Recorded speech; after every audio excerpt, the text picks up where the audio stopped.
Du jour au lendemain, Alain Weinstein, bonsoir.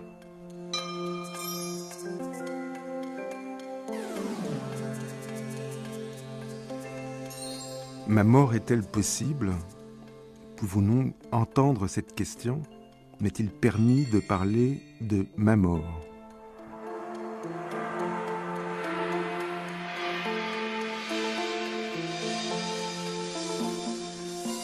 Du jour au lendemain avec Jacques Derrida qui publie Aporie chez Galilée.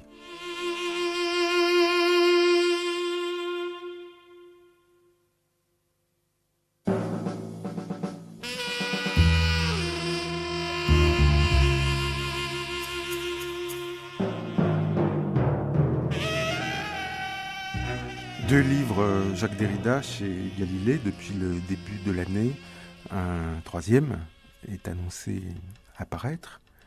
On pourra penser que ça fait beaucoup de livres, d'autant plus que l'an dernier, vous étiez venu ici parler de deux autres livres. En fait, quand on examine ces livres d'un peu plus près, on se rend compte qu'il s'agit le plus souvent d'interventions, de conférences, de participation à des colloques que vous rassemblez ensuite dans un livre. Donc des textes qui forment une liasse destinée à devenir livre. Et ça me pose à moi une question qui est celle de l'écriture. Vieille question, vous me direz, puisque l'écriture, c'est un thème que vous avez abordé dès vos tout premiers livres, à la fin des années 60, notamment dans les deux livres sur Husserl, sans parler de ce qui allait suivre, comme Glas ou la carte postale, ou de la grammatologie, ou l'écriture et la différence.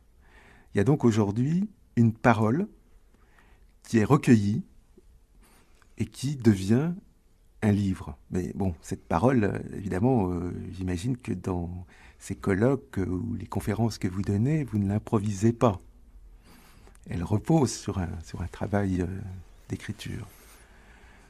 Et cette question de l'écriture par rapport au livre, comment vous la posez aujourd'hui? Oui, c'était une des différences entre la parole recueillie dans ces livres et celle-ci.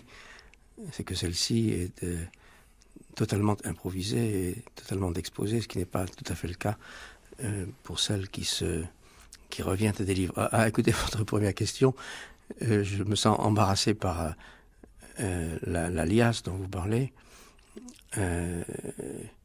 qui, d'un côté, ressemble à, dans ce que vous dites, à un soupir devant trop de livres, et puis ensuite... Une admiration. Un trop de livres qui ne sont pas des livres, finalement. Et vous avez raison. Ce ne sont pas des livres, ce sont des paroles dites dans certains espaces, à un certain moment, dans des contextes dont je parle d'ailleurs chaque fois. Vous savez, la question de l'écriture qui me poursuit depuis longtemps n'a jamais été la question d'une écriture opposable à la parole, hein, mais celle d'une parole qui est déjà une écriture. Et c'est cette question du déjà de l'écriture dans la parole qui me poursuit en effet. Dans le cas de cette liasse-là, il s'agit de discours non improvisés, mais qui furent écrits pour être dits. Et en effet, la plupart des textes que je publie, comme j'ai plutôt le goût de la parole, enfin d'une certaine parole, non pas celle de l'improvisation qui m'embarrasse maintenant, mais d'une certaine parole, quand j'écris ou quand j'aime jusqu'à un certain point écrire, c'est pour écrire, pour préparer en quelque sorte une parole vive adressée à certains dans un espace où je peux jusqu'à un certain point déterminer les destinataires de cette parole. Ça n'est jamais possible, bien sûr. c'est un autre problème. Ce n'est jamais possible de déterminer, de saturer l'espace de cette détermination. Néanmoins, qu'il s'agit d'enseignement, qu'il s'agit des colloques, puisque ces textes sont issus en effet de colloques, on essaie d'ajuster une parole non seulement à des destinataires, on va sans doute en parler, mais aussi à un thème proposé ou imposé ou accepté. Et dans le cas d'Apori, il s'agissait en effet d'un discours prononcé à Cerisy au cours d'une décade, dont le thème était le passage des frontières. J'ai donc privilégié la figure du passage, la figure ou du non-passage. L'Aporie, c'est un passage interdit ou un passage impossible, ou un espace dans lequel il n'est même pas question de passer. Et j'ai essayé de remarquer, comme je tente de le faire toujours, de remarquer dans ce discours prononcé un jour à une date précise, le texte est daté, de mon anniversaire d'ailleurs, de remarquer la circonstance. L'Aporie est un passage, mais ce n'est pas un chemin qui ne mène nulle part, pour citer un philosophe qui vous est cher. Oui. Donc aporie désigne le non-passage, l'impossibilité de passer, de traverser. J'ai voulu reprendre l'antique problème de la mort, du discours sur la mort, et examiner la question ce qu'on peut appeler le décès, ou ce qui dans la mort a souvent été représenté comme un passage vers au-delà, que veut dire passer, hein, ou trépas, s'agissant de la mort. Mais comme j'ai voulu amorcer aussi un discours sur l'autobiographie dans ce moment, j'ai cru nécessaire à cette date de faire un retour sur ce qui, depuis très longtemps et de façon de plus en plus marquée, avait privilégié dans mon travail la figure, la logique, la nécessité de l'aporie. Pourquoi régulièrement suis-je revenu vers l'aporie, non pas comme une paralysie négative, mais comme l'endurance nécessaire à la décision, à la responsabilité.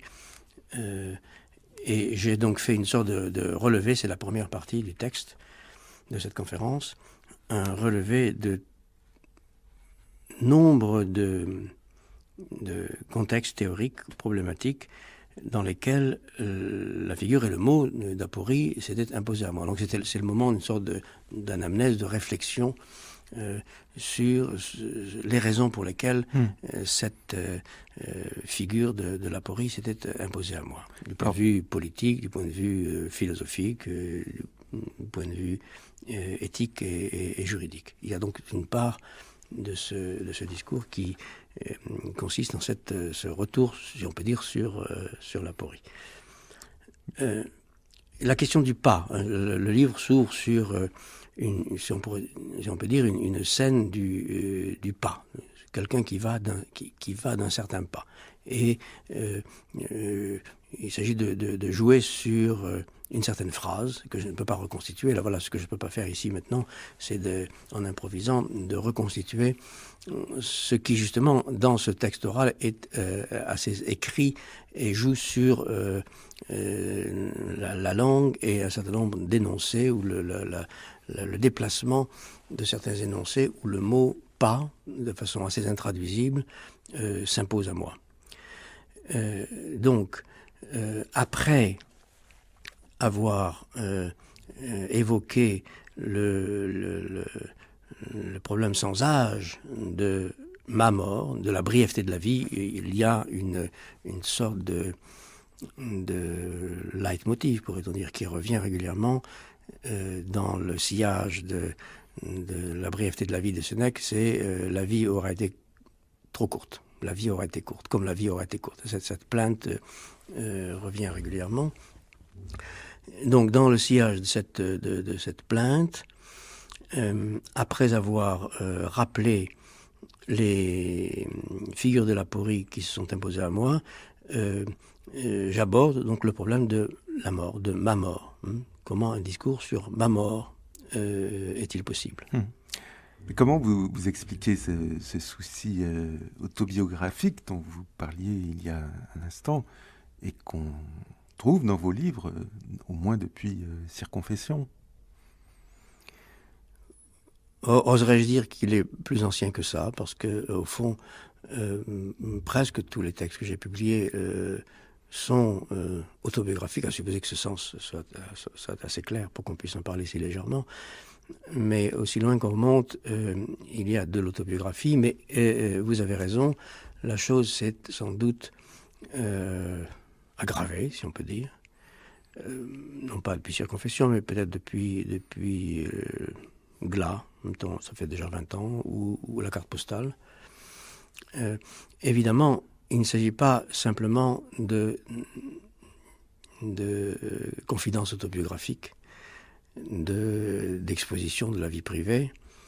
Chaque fois, il s'agit d'autobiographie, disons, philosophique ou théorique. Le geste autobiographique qui est là, en effet, est traversé par la question qu'est-ce qu'une autobiographie, mais aussi comment distinguer entre le public et le privé. La carte postale est aussi le retentissement de cette question.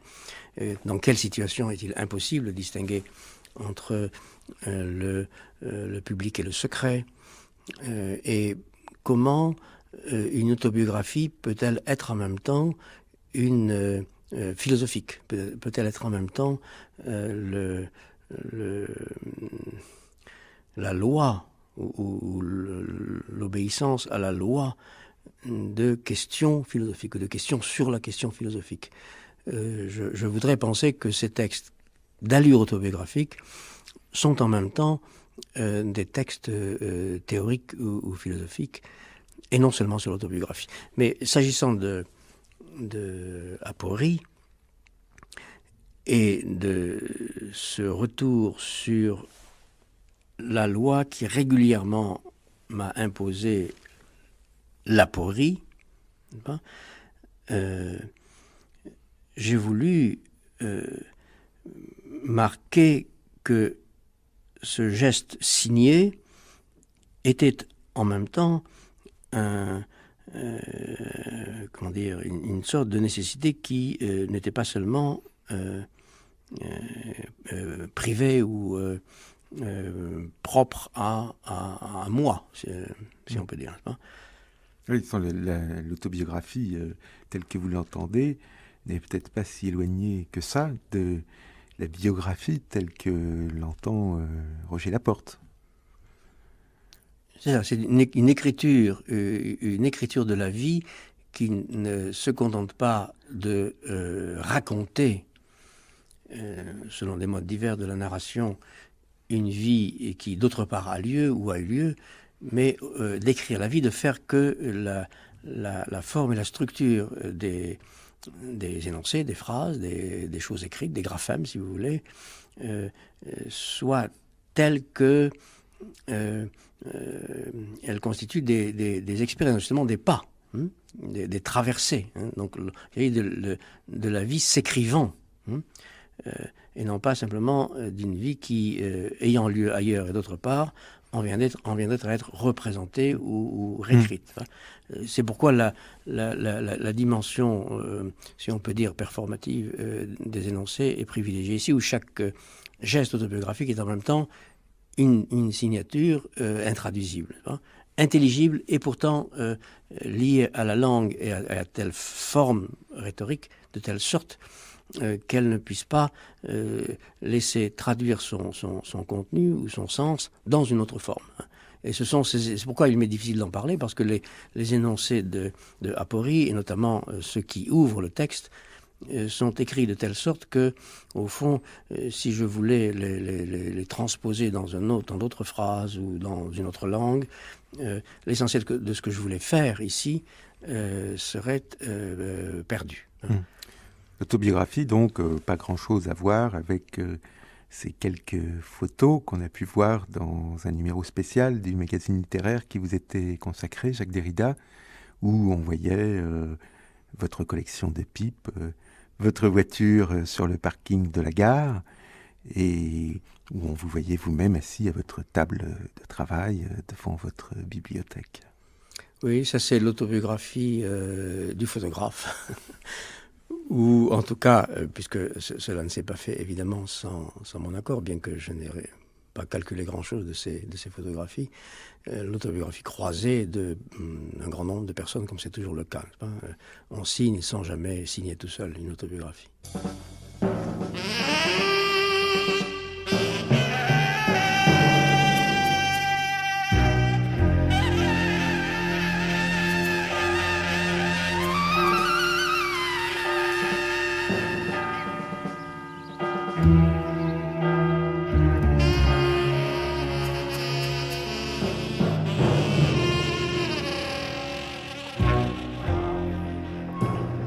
Souvent, Jacques Derrida, il y a comme ça un mot qui vous hante et qui va devenir un livre. Ici, le mot aporie. Dans un autre livre dont nous parlerons demain soir, c'est le mot résistance. Il y a des mots comme ça que vous aimez. Oui, tout ça sont tous ces textes sont aussi, on peut le lire ainsi, des déclarations d'amour à tel ou tel mot.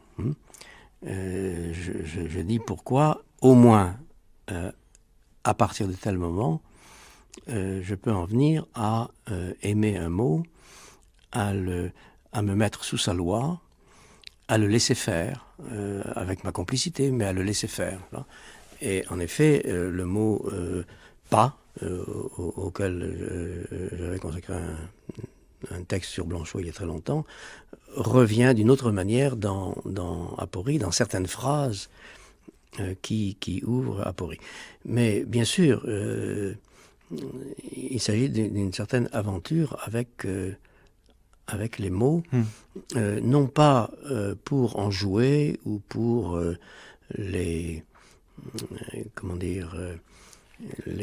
faire servir, hein, mais d'une certaine manière pour se mettre à leur service et essayer de leur rendre un service singulier. Et c'est pourquoi la référence à l'autobiographie est nécessaire et pourtant me gêne un peu, parce que c'est aussi l'autobiographie de quelqu'un qui ne veut pas oublier qu'il est libre sous la loi de la langue, de l'écriture dans une langue. Et ça fait partie, alors à quelles conditions l'expérience de la langue peut-elle faire partie de l'autobiographie? L'expérience poétique de la langue, puisqu'il s'agit, grâce à elle, ou tout en lui rendant grâce, de lui faire faire des choses, ou d'essayer de lui faire faire des choses, comme on le fait avec qui on aime, de lui faire faire des choses qui la surprennent. Alors ça fait partie de la signature autobiographique. Mais naturellement, on ne peut pas aimer les mots comme simplement des choses verbales, comme des termes ou des vocables. On aime les mots en tant qu'ils sont traversés par une destination, même si cette destination reste au bout du compte indéterminée, la destination compte, et c'est la traversée du mot. On revient de nouveau à cette interminable, inépuisable question de la route, du passage, de la traversée, de la frontière. Aporie est un texte sur les frontières, toutes sortes de frontières politiques, nationales, frontières entre la vie et la mort, frontières entre des concepts, entre des mots, entre des champs. Donc c'est toujours la question de la frontière dans la langue. Et la langue, alors la question de la langue nationale, évidemment, est inséparable d'une grave question, de frontières politiques. Et vous parliez de soumission à la loi des mots, et la loi est plutôt du côté du père, alors que la langue est maternelle. C'est ce qu'on dit, oui. Là, il faudrait évidemment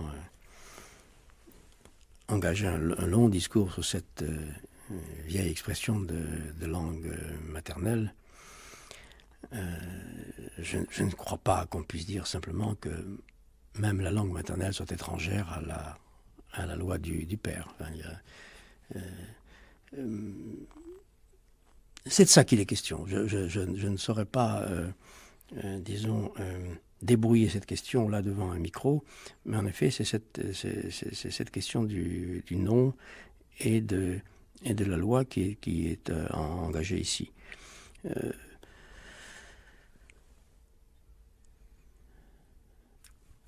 Oh ben, on peut marquer un blanc. Hein. Marquons un blanc, oui. Et là, vous vouliez dire autre chose, non? Non, c'est cette immense question de la loi du père et de la langue maternelle s'ouvre comme un abîme devant moi. D'une certaine manière, nous en parlons tout le temps. Mais quand on se trouve... C'est la situation, voilà, remarquons la situation où nous sommes maintenant. C'est que devant une question que, d'autre part, dans des textes, des enseignements, depuis des décennies, on traite de toutes les manières. Il s'agit de faire une phrase avec la question de la langue maternelle, la loi du père. On se trouve justement blanc. Moi, je n'ai jamais cru que ce qu'on appelle par commodité langue maternelle fut simplement donné par la mère.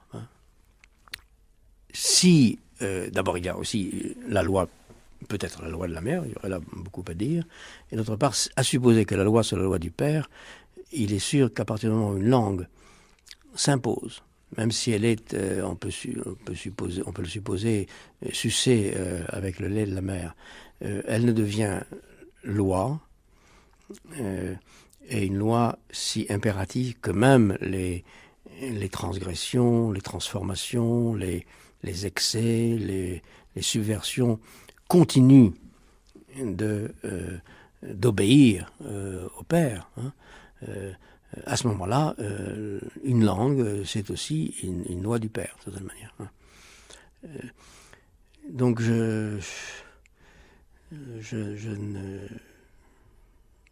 ne souscrirai pas sans un grand nombre de précautions à l'expression langue maternelle.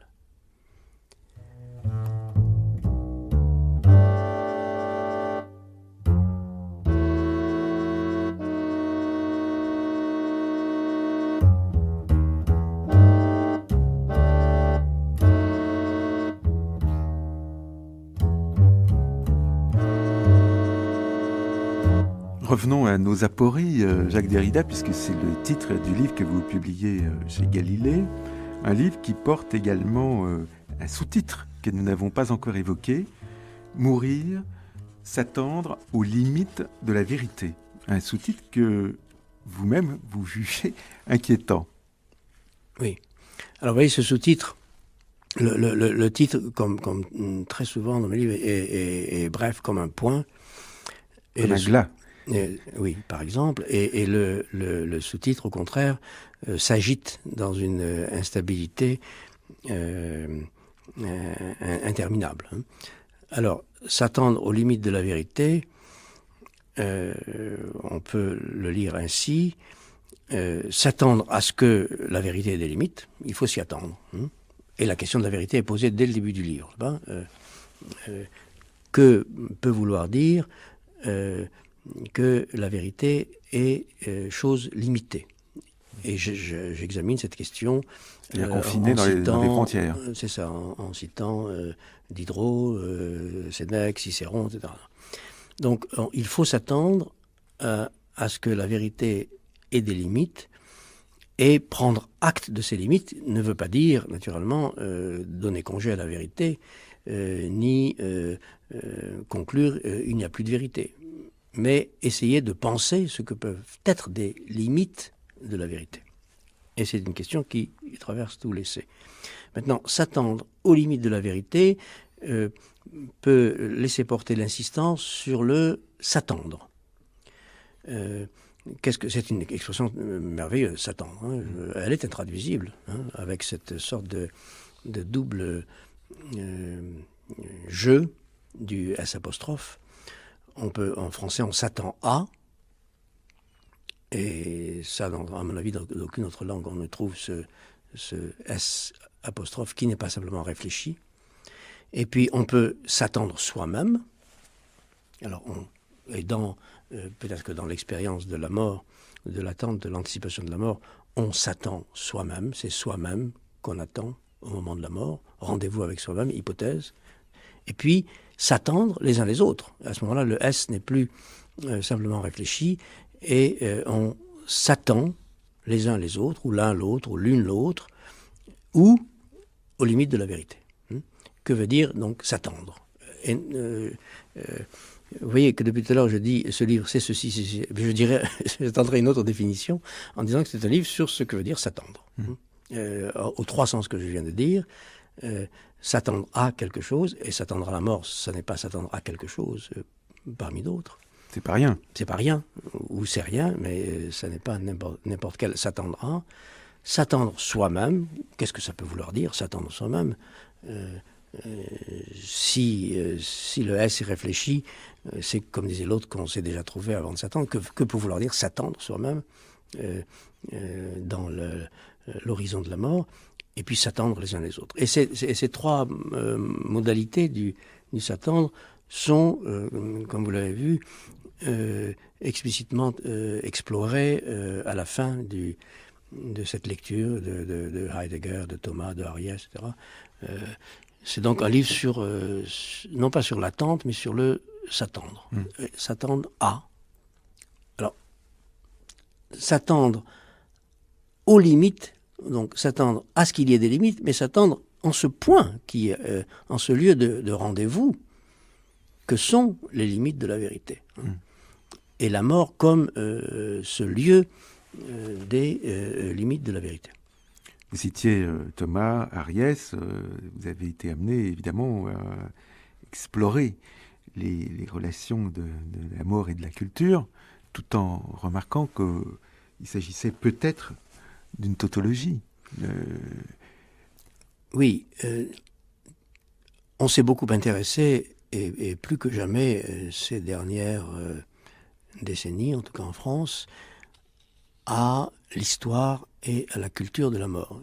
Il est intéressant, un peu surprenant, point trop surprenant, de voir que la mort, qui est cette chose si universelle, inévitable, donnée en partage à tous les humains, à tous les mortels, comme on dit, que la mort peut avoir une histoire et une culture. C'est-à-dire que la mort soit différente non seulement d'un individu à l'autre, mais d'une culture à l'autre, d'une langue à l'autre, d'un territoire anthropologique à l'autre. Donc je me suis intéressé, en effet, à ces anthropologies de la mort, de la culture de la mort. Comment on ne meurt pas de la même façon dans un pays et dans un autre, à une époque ou à une autre. Et ces différences culturelles ne sont pas, comment dire, survenue à une mort qui est ce qu'elle est, ou qui serait ce qu'elle est avant la culture. La mort est toujours, d'une certaine manière, culturelle. L'approche de la mort se fait toujours à travers l'expérience du langage, de la sépulture, des rites mortuaires, de la toilette des morts. Et toute culture se définit d'abord par son rapport à la mort. Il n'existe pas de culture, pour se fier au sens courant de ce mot, il n'existe pas de culture qui ne comporte un ensemble de rites, de prescriptions, d'usages, de coutumes qui ont rapport à la mort. Qu'il s'agisse, encore une fois, de la médecine, qui change d'une culture à l'autre, qu'il s'agisse, et l'horizon de la médecine, c'est quand même la mort, qu'il s'agisse de la sépulture, qui joue un rôle naturellement essentiel dans tout rapport à soi de la culture. La culture, c'est aussi la sépulture, c'est l'art. Il n'y a pas de culture sans sépulture. C'est la toilette des morts, c'est la mémoire, c'est le travail du deuil. Le travail du deuil et, pour se servir de cette expression d'origine psychanalytique, le travail du deuil est différent d'une culture à l'autre. Donc j'étais amené à m'intéresser à quelques exemples au moins de ces travaux d'anthropologie culturelle sur la mort en Occident, sur la mort dans le monde. Et qui tous supposent connu ce qu'est la mort. Et souvent, vous le remarquez, les historiens et les anthropologues les plus sérieux se prennent les pieds dans les frontières, faute de pouvoir délimiter leur champ. C'est cela. C'est une des difficultés que j'ai tenté d'approcher dans ce livre, c'est que si riche et nécessaire que soient ces anthropologies de la mort, ces anthropologies culturelles de la mort, ces histoires de la mort, et je me suis intéressé aux travaux de Ariès, aux travaux de Vincent Thomas, elles doivent s'installer dans une sorte de précompréhension de leur thème. Ces historiens, ces anthropologues croient savoir ce qu'ils disent quand ils disent mort. Ils supposent que tout le monde s'entend sur ce mot, et une fois que cet accord est supposé, commence le travail de repérage. Par exemple, Ariès fait une histoire de la mort en Occident chrétien de tel siècle à tel siècle, etc. etc. Vincent Thomas a un champ anthropologique plus vaste. Mais ce qui n'apparaît jamais dans ces travaux, c'est la question de ce qu'est la mort. Et c'est finalement la critique typique qu'adresse Heidegger à des anthropologies culturelles de la mort ou à des discours sur la mort qui ne se demandent pas d'abord, ou qui tiennent pour, ou qui présupposent d'abord une détermination du sens de ce que mort veut dire, de ce que ma mort veut dire, par exemple. Thomas cite Heidegger, mais vous le remarquez, c'est pour faire un contresens et une contre-vérité. Oui, ça c'est un exemple des graves malentendus qui peuvent être entretenus entre des historiens, des anthropologues d'un côté, et puis des philosophes ou des penseurs qui, comme Heidegger, vont même au-delà, ne sont pas seulement des philosophes, relèvent des présupposés même à l'intérieur du discours philosophique. Les malentendus, c'est que, par exemple, ça ne serait qu'un exemple, quelqu'un comme Thomas croit qu'il suffit de citer Heidegger pour classer la chose. Or, visuellement, il fait en effet un contresens massif sur Heidegger. Il parle d'une métaphysique de la mort chez Heidegger, alors que c'est un geste tout autre que fait Heidegger. Donc, j'essaie d'entreprendre à nouveau frais une lecture de Heidegger, là où je crois que les historiens n'en parlent pas, ou là où ils devraient quand même s'y intéresser, c'est le cas de Ariès, ou bien en parlent un peu vite, comme c'est le cas de Thomas. Oui. Pour Heidegger, selon vous, le meilleur point de départ, c'est le point d'où nous pouvons partir, et c'est toujours ici. Oui, Heidegger pose des questions de méthode quant à ce qu'il appelle l'analytique existentielle de la mort, et il pose de façon, à mon avis, un peu décisoire, peut-être un peu trop vite arrêté, que le point de départ de cette analytique existentielle doit être ici, non pas là-bas, mais ici, dans l'en-deçà. Et c'est à partir de ici, non pas d'un lieu transcendant, que nous devons procéder. Et là, encore une fois, il s'agit de méthodes. D'ailleurs, ce sont des textes parmi les textes les plus méthodologiques de Heidegger, où il pose des questions de méthode.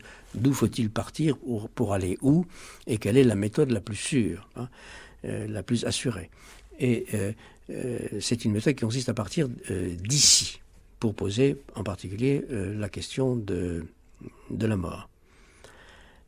Et alors ensuite, naturellement, là j'aurais du mal à le reconstituer, j'essaie de suivre Heidegger dans la nécessité de sa démarche et de ses décisions méthodologiques, mais pour marquer aussi où lui-même peut-être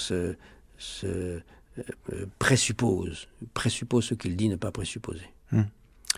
Pour terminer cette émission, Jacques Derrida, je voudrais qu'on revienne à la question que vous posez dans votre livre, que je citais dans le générique de l'émission. Ma mort est-elle possible ? Est-ce qu'on peut entendre une telle question ? Et est-ce qu'on peut chacun la poser ? Oui, comme vous l'avez vu, le motif du possible joue un très grand rôle dans cette analyse, dans l'analyse de Heidegger d'abord, puisqu'il définit la mort comme la possibilité de l'impossible. Il propose un grand nombre de distinctions qui organisent son analyse. La distinction entre le mourir, le proprement mourir, sterben, qui n'est pas le finir, donc entre mourir et finir, verenden. Les bêtes, par exemple, selon lui, les animaux finissent, mais ne meurent pas. Donc sa question c'est que veut dire proprement mourir, eigentlich, sterben. Donc une distinction entre mourir et finir, et puis entre mourir et décéder, ableben. Alors naturellement, tous les vivants sont finis et donc en finissent. Un des sous-titres de ce livre s'appelle Finis, où on peut jouer sur le finis comme frontière, finis comme le mot fini comme ordre fini, finissant, etc.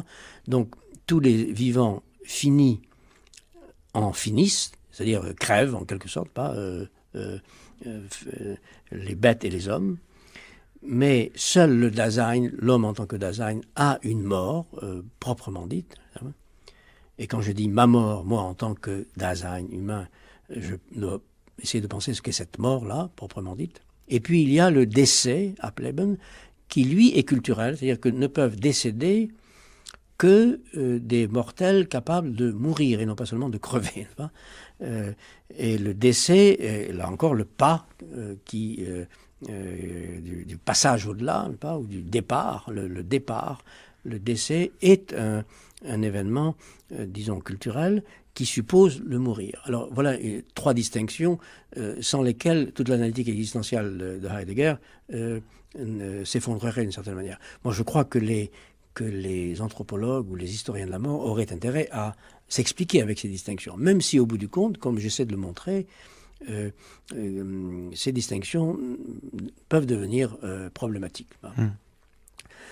Alors, à partir de là, que peut vouloir dire ma mort ? Qu'est-ce que je dis quand je parle de ma mort ? En principe, je ne peux pas, c'est ça l'impossible, je ne peux pas faire l'expérience de ma mort. Et d'une certaine manière, c'est ce que suggère Heidegger quand il dit la possibilité de l'impossible. Ma mort, c'est ce qui ne peut pas m'arriver, en tout cas, ce qui, quand cela arriverait, ne m'arrivera pas à moi vivant. Ça, c'est une vieille aporie de la philosophie. Même une épreuve comme celle de l'écorché dont parle Bataille. Là, il s'agit de savoir si c'est ma mort ou la mort de l'autre. Une des grandes questions auxquelles on doit consacrer l'épreuve philosophique, c'est de savoir si le sens du mourir, du proprement mourir, se rapporte en premier lieu à ma propre mort ou à la mort de l'autre. Ou si c'est à partir de la mort de l'autre que j'en viens à approcher ce sens de la mort. Alors là, il y a c'est un grand débat, de grandes oppositions. Pour Lévinas, par exemple, c'est à partir de la mort de l'autre que je fais l'expérience de la mort. Heidegger parle de ma mort. Personne ne peut mourir à ma place. Et j'essaie, là, je ne dirais pas d'arbitrer, mais de frayer un chemin entre ces deux ou trois grandes possibilités que sont celles du ma propre mort, Heidegger, la mort de l'autre, Lévinas, ou Freud encore qui dit que finalement je n'ai jamais rapport que l'inconscient ignore la mort. Alors j'essaie de frayer une voie en parlant de deuil originaire, du rapport à moi-même dans l'expérience d'un deuil, d'une mort de l'autre que je porte en moi et sans laquelle mon rapport à moi-même ne pourrait même pas s'instituer. De telle sorte que là, que ma propre mort suppose le deuil de l'autre mort en moi. Avant même toute rencontre de la mort de tel ou tel autre, de telle ou telle mort. Ouais. Alors il faudrait naturellement déplier cette expression, cette expérience du deuil originaire. Ce qui est sûr, en tout cas, puisqu'on a commencé cette émission en parlant des mots, c'est que la mort, ce n'est pas qu'un mot. Ça cache un secret. D'une certaine manière, c'est ce qui laisse sans mots, qui porte au-delà des mots. Mais en même temps, est-ce que il y aurait expérience et culture de la mort sans langage. Alors là, il faut entendre langage. On revient à la question dont nous sommes partis, le rapport entre langage et écriture. Je ne crois pas qu'il y ait de mort ou d'approche de la mort, d'expérience de la mort sans langage, à la condition d'entendre langage en un sens qui inclut les traces, le renvoi à l'autre. Et je me demande si, de ce point de vue, l'animal n'est pas...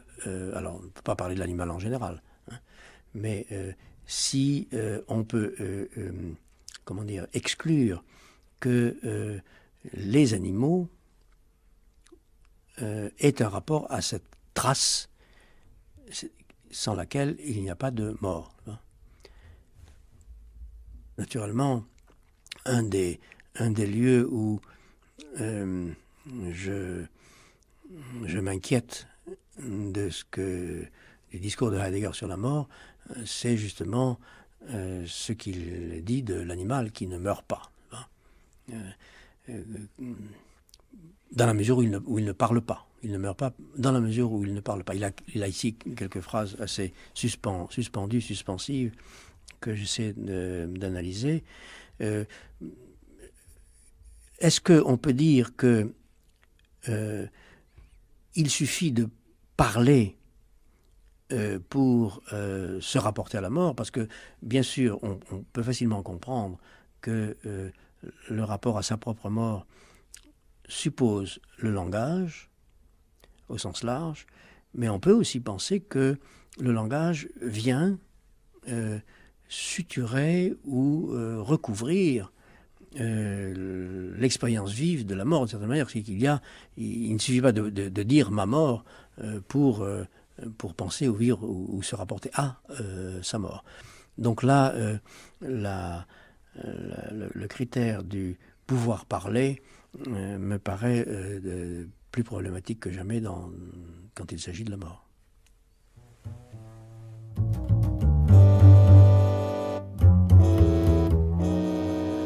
Le livre dont il était question ce soir s'intitule Aporie. Il est publié chez Galilée.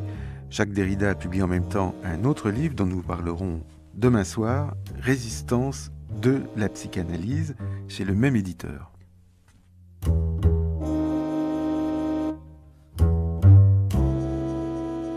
Du jour au lendemain, Monique Pratt, Bruno Sourcy, François Poirier, Alain Weinstein. Bonsoir.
Du jour au lendemain, Alain Weinstein, bonsoir.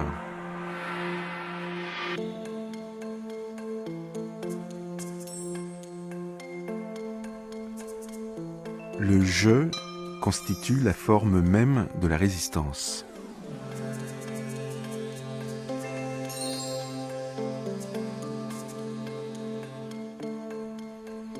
Nous retrouvons ce soir Jacques Derrida, qui, en même temps qu'Apori, dont nous parlions hier, publie Résistance de la psychanalyse chez Galilée.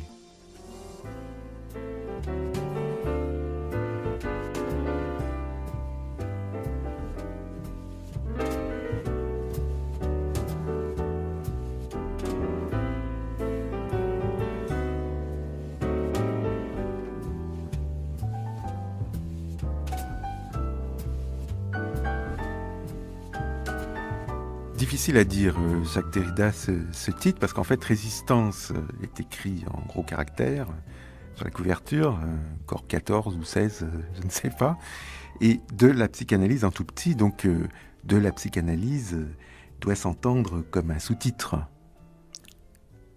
Oui et non. Si je puis enchaîner sur ce que nous disions hier de l'instabilité des titres et des sous-titres, je dirais que le de la psychanalyse signifie d'une part, de façon très conventionnelle et très classique, qu'il va être question de la psychanalyse. C'est un livre sur la résistance ou les résistances au sujet de la psychanalyse. Et ce au sujet de la psychanalyse signifie aussi, deuxième lieu, les résistances qui sont opposées à la psychanalyse, ou qui sont offertes par la psychanalyse à ce qui lui résiste. Ce sont les résistances de la psychanalyse. Mais de façon un peu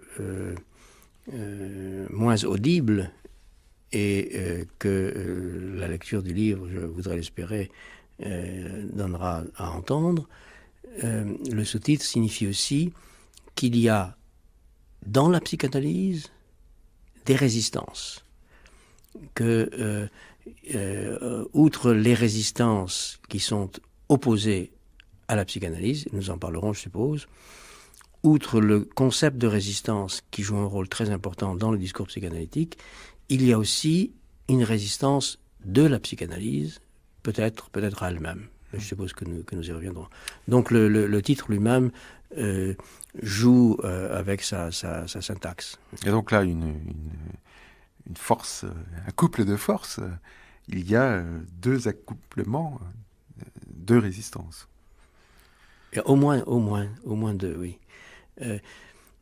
Alors, prenons la plus massive, la plus apparente, ce livre à travers trois textes fort différents et qui concernent des corpus différents, dont nous parlerons, qui ont été prononcés aussi en des occasions différentes.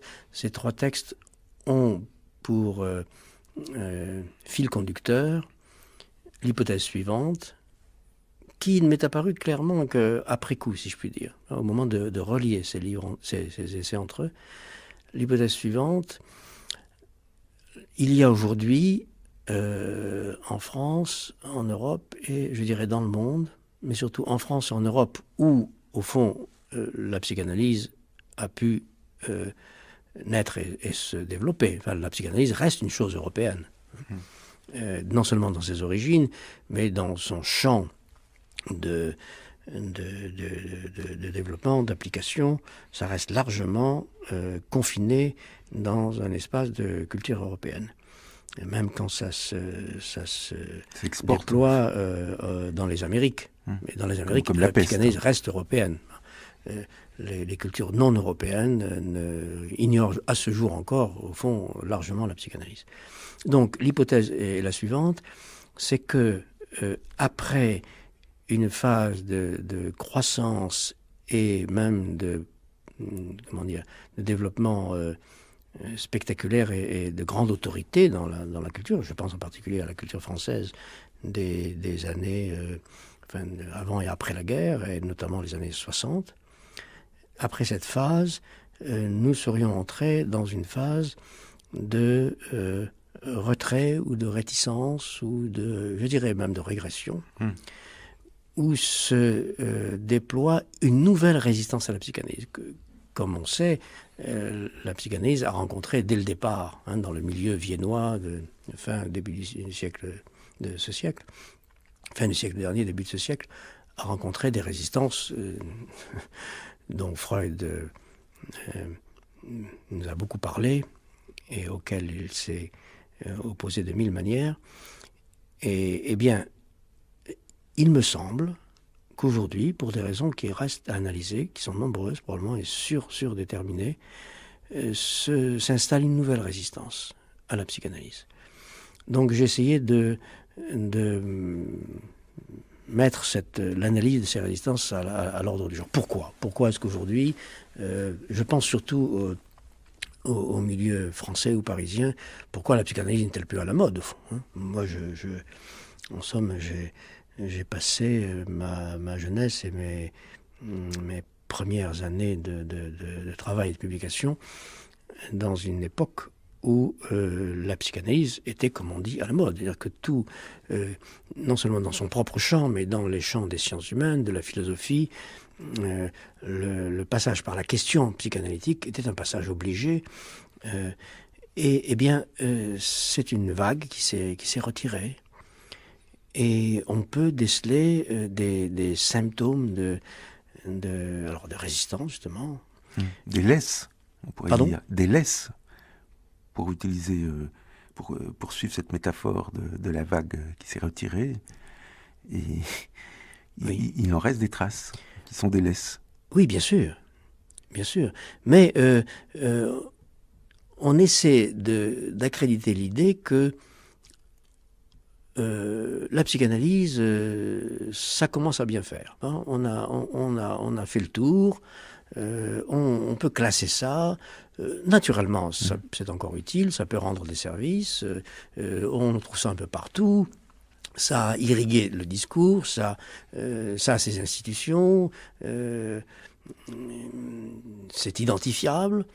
Mais le pouvoir révolutionnaire, en quelque sorte, dérangeant de la psychanalyse, on en a fini avec lui. Et je crois qu'il y a là des enjeux idéologiques, politiques, culturels considérables.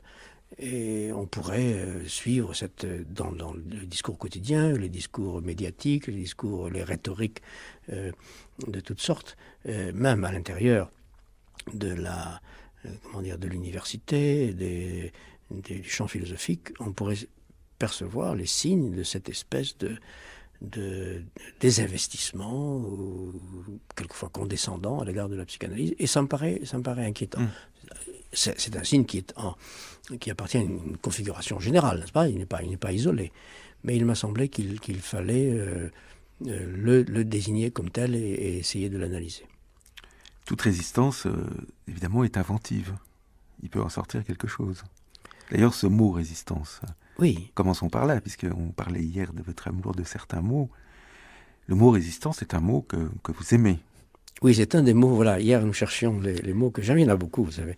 Mais c'est un mot que j'aime parce que je ne l'entends pas simplement comme la résistance au opiniâtre, comme refus d'entendre ou comme dénégation.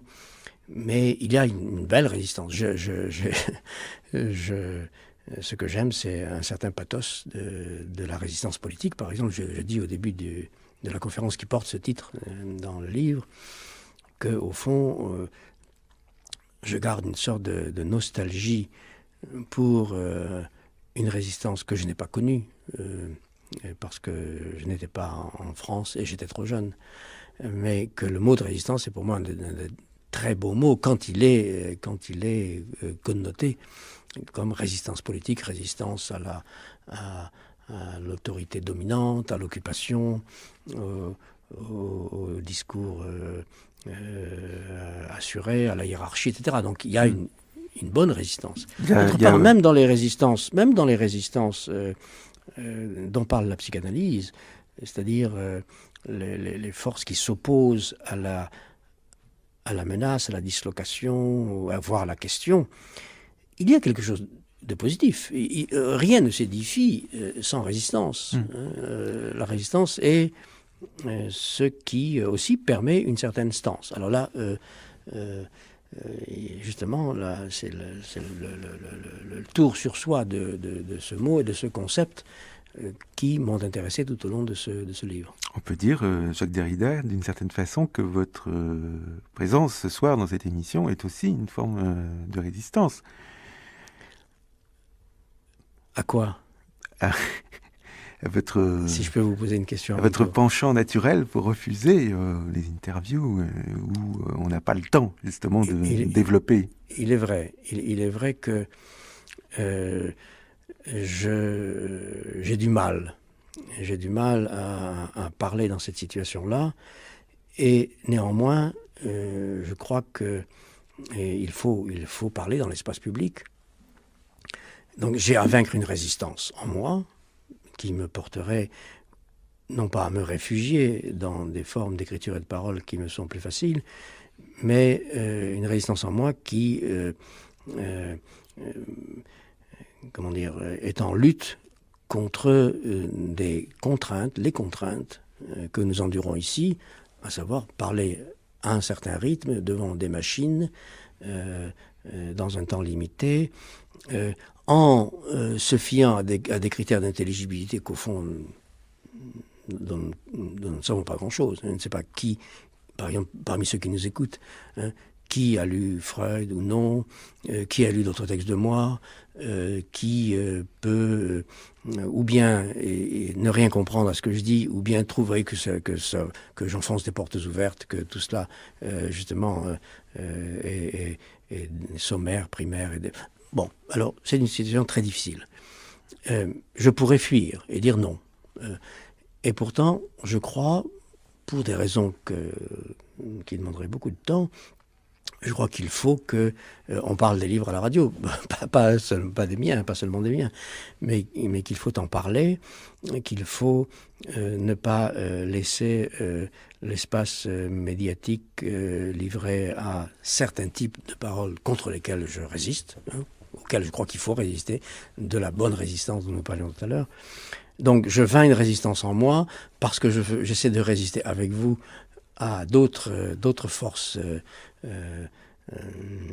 qui occupent ces lieux en général. Donc nous avons affaire ici, pour le dire vite, non pas à une résistance versus une non-résistance, mais à des conflits de résistance, à des jeux et des oppositions de résistance, un champ de résistance. Et donc il n'y a rien au-delà de la résistance.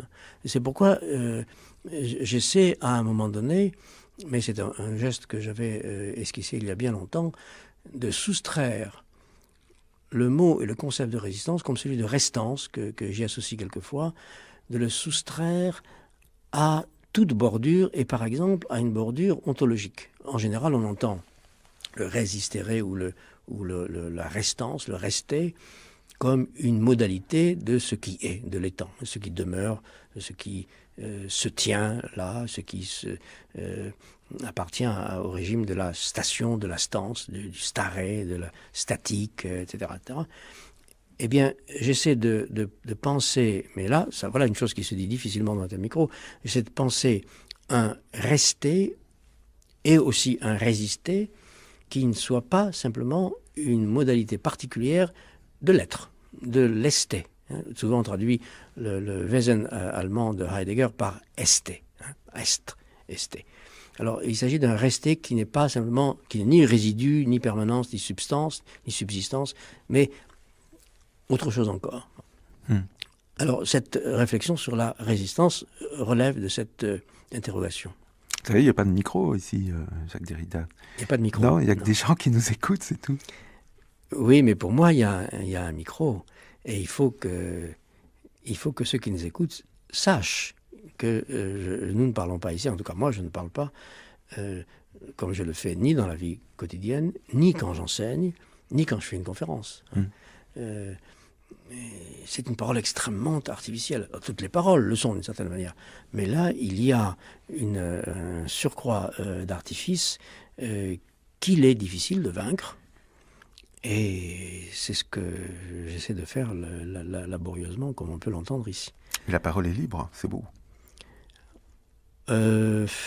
Libre en ce sens, naturellement, que vous n'allez pas me censurer, m'empêcher de dire ce que je pourrais dire.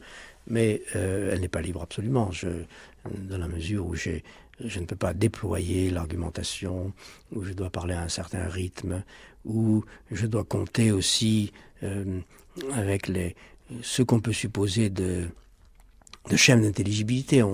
C'est ce qui se passe quand on est devant des micros, et c'est-à-dire un auditoire ou des destinataires invisibles et inconnus, c'est qu'on doit calculer dans la nuit, sans pouvoir calculer ce que ceux qui nous écoutent peuvent comprendre ou ne pas comprendre. Et c'est un calcul impossible.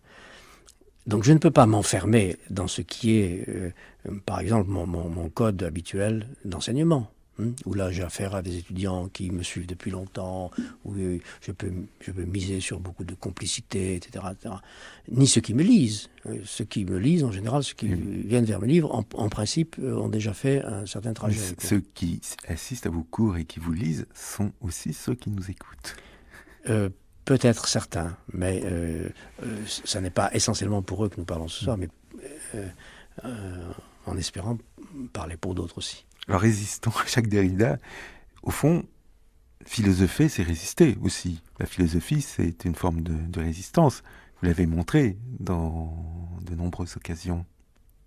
Cela a toujours été, d'une certaine manière, associé à un geste de résistance. Ça ne veut pas dire que les philosophes n'aient pas très souvent été politiquement conformistes, ou du côté de l'autorité, mais peut-être y a-t-il en effet dans la question philosophique ou la question sur la question philosophique une première résistance. Ce qu'on en fait ensuite, ça varie d'un philosophe à l'autre, ou d'un moment du discours philosophique à un autre.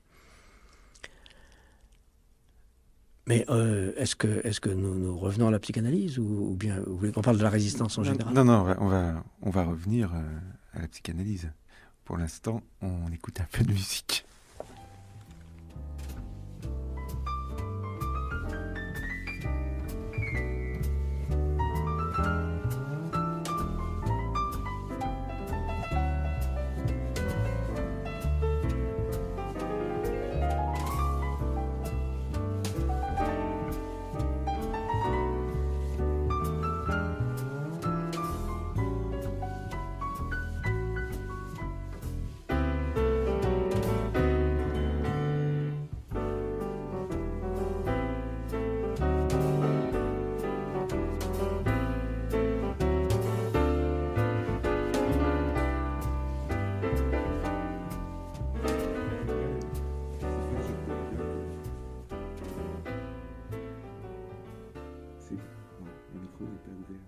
C'est vrai, Jacques Derrida, qu'on a laissé un peu en chemin la psychanalyse en faisant justement acte de résistance. En fait, votre livre, qui paraît chez Galilée, dans la collection Philosophie en effet, que vous co-dirigez avec Philippe Lacoue-Labarthe et Jean-Luc Nancy, s'intitule, on le disait, Résistance de la psychanalyse. Et la psychanalyse, vous ne l'avez pas découverte aujourd'hui.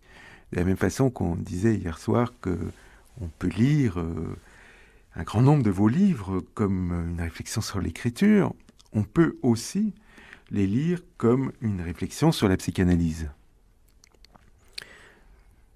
La psychanalyse a d'une certaine manière, été constamment là pour moi dès le début. Donc j'appartiens, ce n'est pas seulement une question de génération, mais j'appartiens à un temps pour lequel l'invention de la psychanalyse, l'institution de la psychanalyse, les questions psychanalytiques ont traversé toute la culture.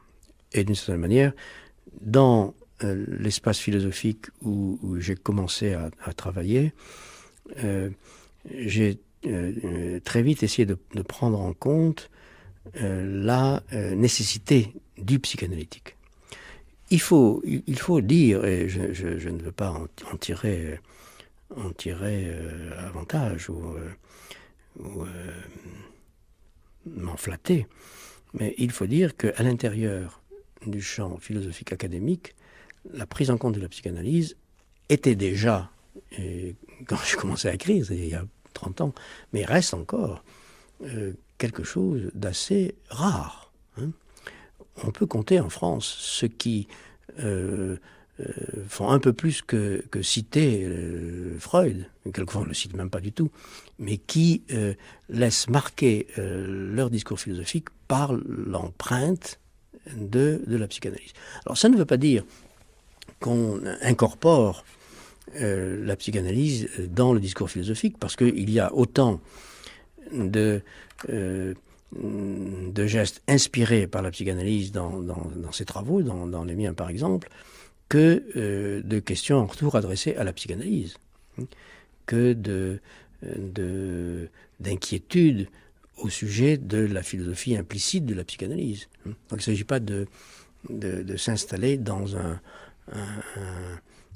milieu psychanalytique, ni un milieu théorique, ni un milieu institutionnel de la psychanalyse, mais de s'expliquer avec la psychanalyse. Et ça, je crois que je me suis senti contraint de le faire à chaque pas, d'une certaine manière. On peut dire, en utilisant une expression un peu journalistique, que vous venez en aide aux idoles en difficulté, parce qu'il y a la psychanalyse aujourd'hui avec ce livre Résistance, et il y a 3 ou 4 ans, Marx avec Spectre de Marx. Oui, on peut interpréter les choses ainsi. Il y a ce que vous appelez des idoles, en effet, pour les raisons que j'évoquais tout à l'heure, sont en difficulté. Hein. C'est-à-dire qu'on croit en avoir fini avec Marx, on croit en avoir fini avec Freud. Alors moi, mon souci n'est pas de restaurer des statues et des idoles, hein, mais de marquer que on enterre un peu vite. On enterre un peu vite et qu'il y a des retours là, qui sont d'ailleurs à l'heure, hein, aussi bien de Marx que de Freud, et qu'on a intérêt à s'expliquer avec cette hâte à enterrer.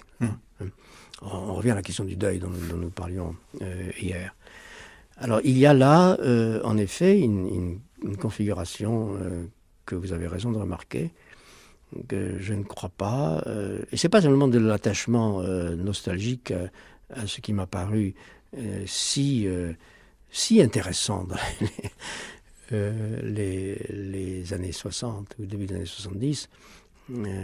Non, je crois que pour aujourd'hui et pour demain, il y a quelque chose, pour reprendre les noms propres, les exemples que vous évoquez, quelque chose chez Marx ou quelque chose chez Freud, qui n'a pas fini de travailler et de revenir.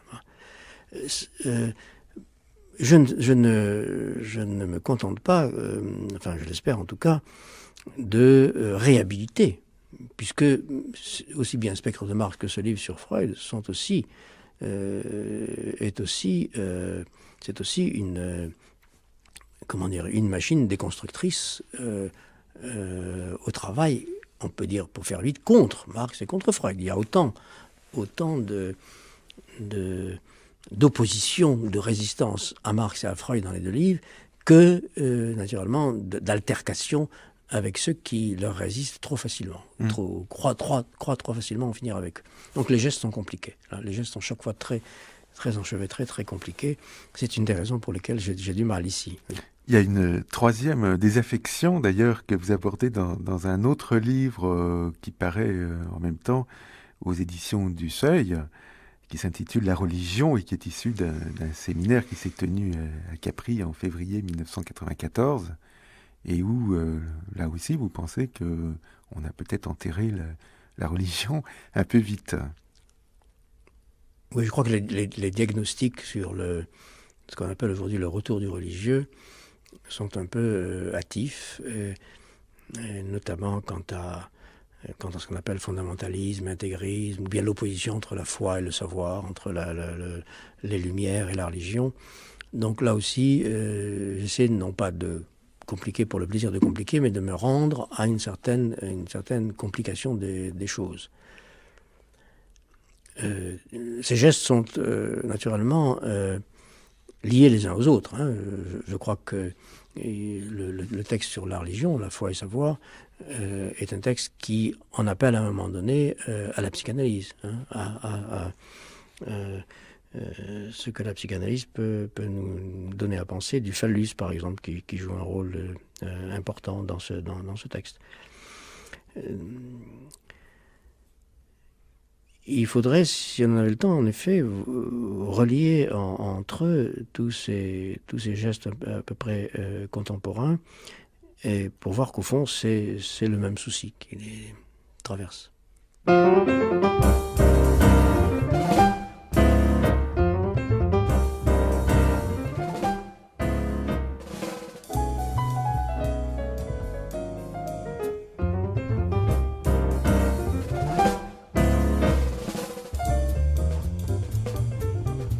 Vous le voyez, Jacques Derrida, la conversation radiophonique nous entraîne à ouvrir des parenthèses qu'on n'attendait pas et du coup à nous éloigner de notre sujet qui était tout de même ce livre « Résistance de la psychanalyse » que vous publiez chez Galilée et où on rencontre 3 corpus, vous le disiez tout à l'heure, provocateurs à votre écriture, Freud, Lacan et Foucault. Freud, d'abord, à travers le concept d'analyse.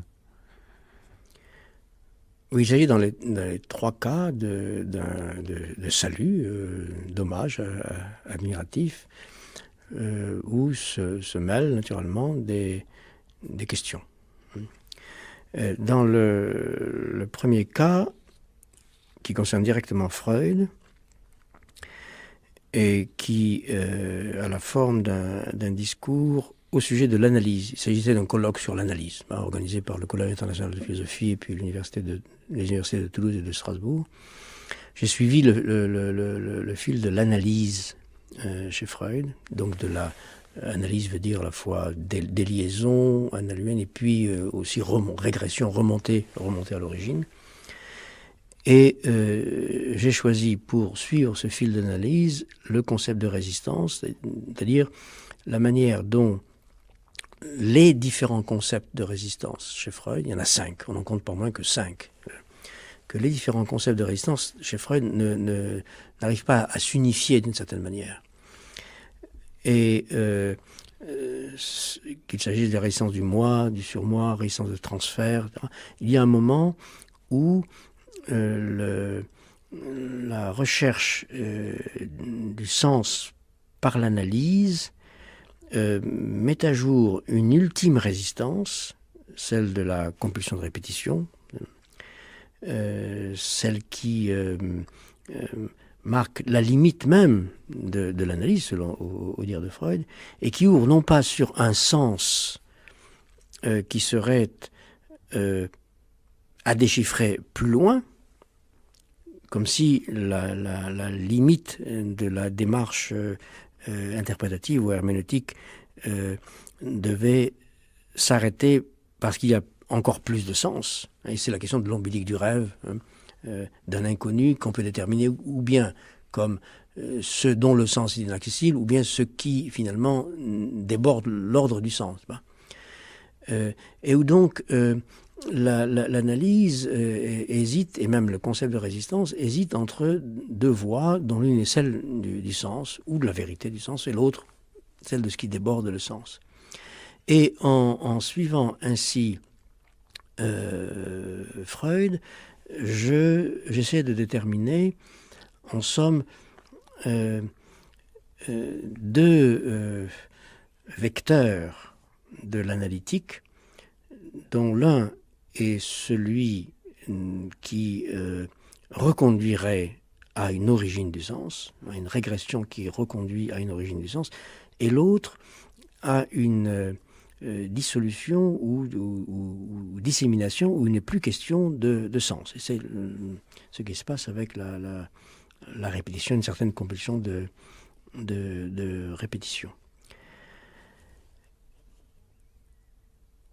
Naturellement, ceci m'incline à penser que, à l'intérieur du dispositif théorique ou la démarche de Freud, il y a non seulement une élaboration des concepts de résistance, non seulement une analyse des résistances opposées à la psychanalyse, mais aussi de la part de Freud, ou du point de vue, au-dedans même de la psychanalyse, une résistance de la psychanalyse à elle-même.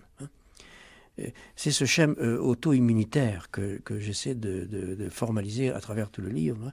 C'est-à-dire qu'il y a quelque chose qui, dans la psychanalyse, résiste à soi-même.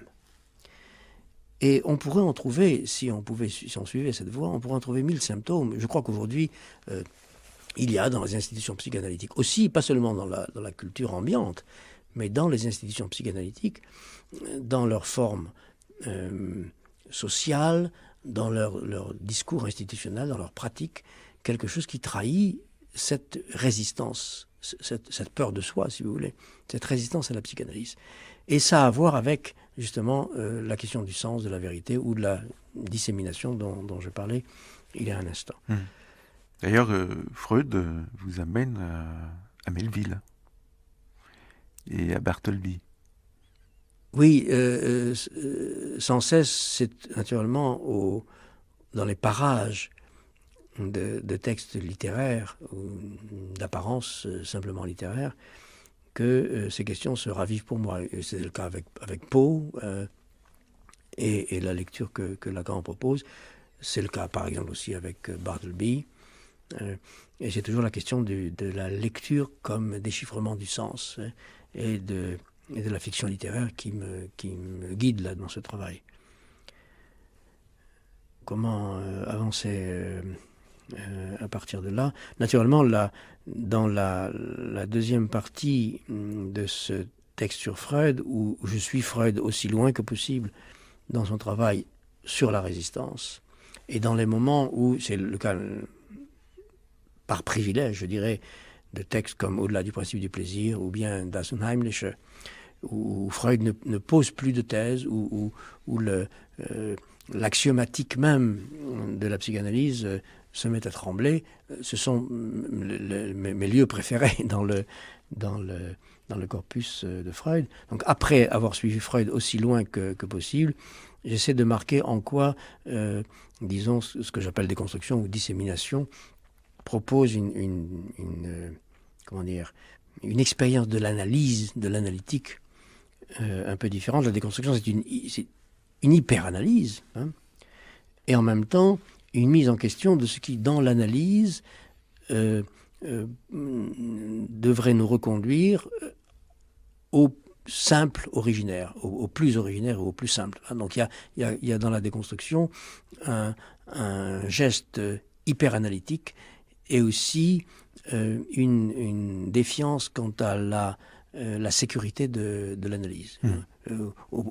Justement dans les zones où on aborde à quelque chose qui ne se laisse plus analyser, non pas parce que c'est simple ou originaire, mais parce que c'est une contamination originaire, une complication originaire qui ne se rassemble plus en elle-même. Alors vous ne savez pas, Jacques Derrida, comme je vois que l'heure tourne et que la nuit ne nous suffirait pas sans doute pour aborder toutes les questions évoquées dans Résistance, le livre que vous publiez chez Galilée. Je voudrais qu'on passe tout de suite au deuxième corpus, Lacan. Et là, vous avez un titre qui ne mâche pas ses mots, Pour l'amour de Lacan. Oui, alors ce que ce titre cache ou annonce, c'est d'une part un salut admiratif en direction de Lacan, à un moment où, comme nous le disions tout à l'heure, on pense trop vite pouvoir s'éloigner de ces choses-là. Et puis... Lacan que vous avez rencontré oui, alors je raconte un peu, en quelque sorte, ce que furent nos rencontres, ou nos non-rencontres, et ce que l'amour et la mort ont pu laisser retentir dans ces rencontres. Donc je raconte aussi quelques histoires là-dedans. C'est aussi un peu autobiographique, comme nous disions hier, je crois. J'ai essayé d'interpréter, tout en me méfiant de ce que peut être le discours du survivant à cet égard. À un moment donné, je m'inquiète de ce que peut être le survivant, le discours du survivant, pour parler de l'amour, justement. Donc je raconte l'expérience de mes rencontres avec Lacan, ou ce qu'il m'a dit quand nous nous sommes rencontrés, et ce qui s'est passé entre les textes, et entre les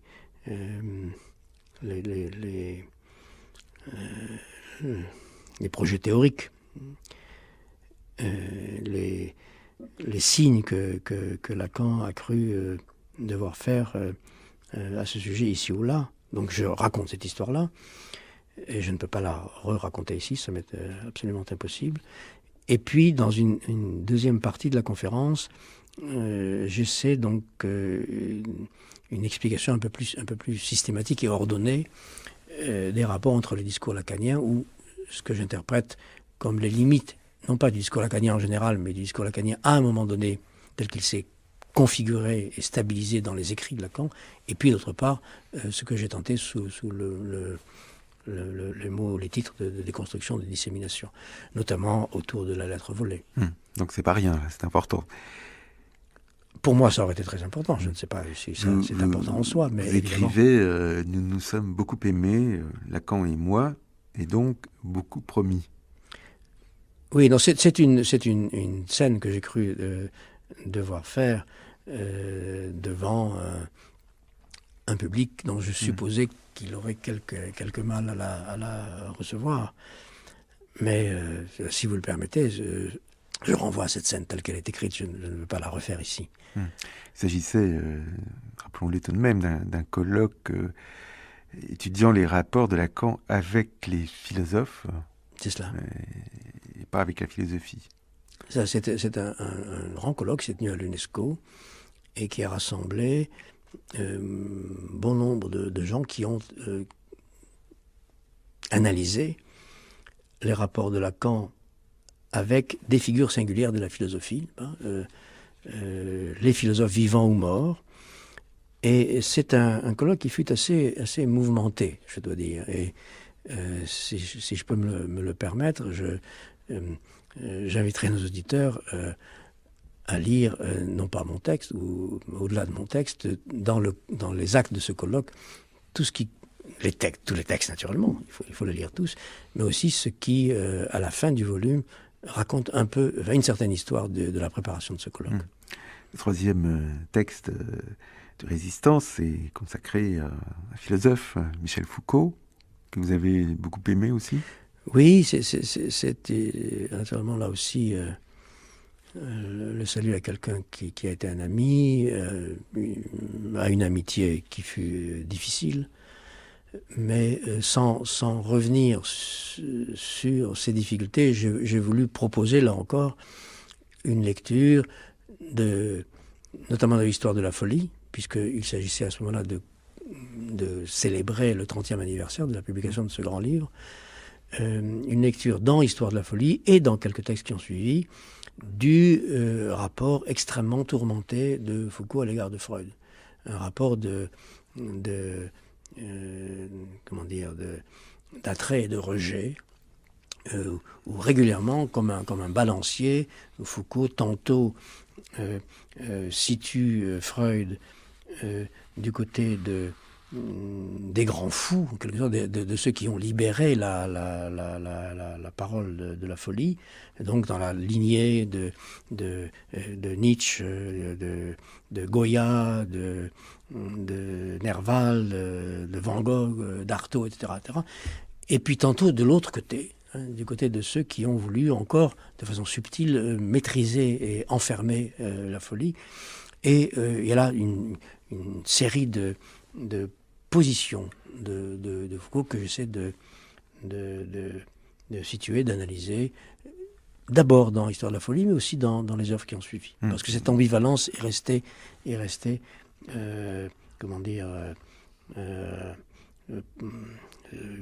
visible, sensible, signifiante jusqu'au bout. Ouais, mais vous remarquez qu'entre l'histoire de la folie et les mots et les choses ont bien changé. Oui, mais en même temps, alors j'essaie de suivre ce trajet, mais les déplacements de Foucault n'ont jamais remis en cause cette ambivalence à l'égard de Freud de la psychanalyse. Et une de mes interrogations, c'est celle-ci. Dans quelle mesure Foucault pouvait-il, en quelque sorte, objectiver ou situer devant lui le projet psychanalytique sans rendre compte ou prendre en compte le fait que ses propres questions n'auraient pas été possibles sans la psychanalyse, celle de Lacan, celle de Freud, mais aussi celle de Lacan.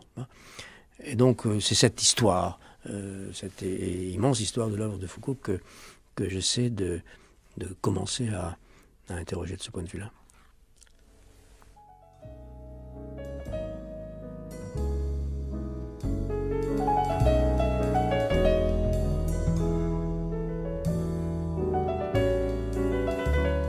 Jacques Derrida parlait de résistance de la psychanalyse, le livre qu'il vient de publier chez Galilée. Hier soir, il était question ici de l'autre livre qui paraît en même temps, Aporie. Et je rappelle l'ouvrage collectif publié sous la direction de Jacques Derrida et Gianni Vattimo, La religion, aux éditions du Seuil, ainsi que la préface intitulée Avance, que Jacques Derrida a écrite pour le livre de Serge Margel, Le tombeau du dieu artisan, aux éditions de Minuit, dont il sera question dans cette émission un peu plus tard.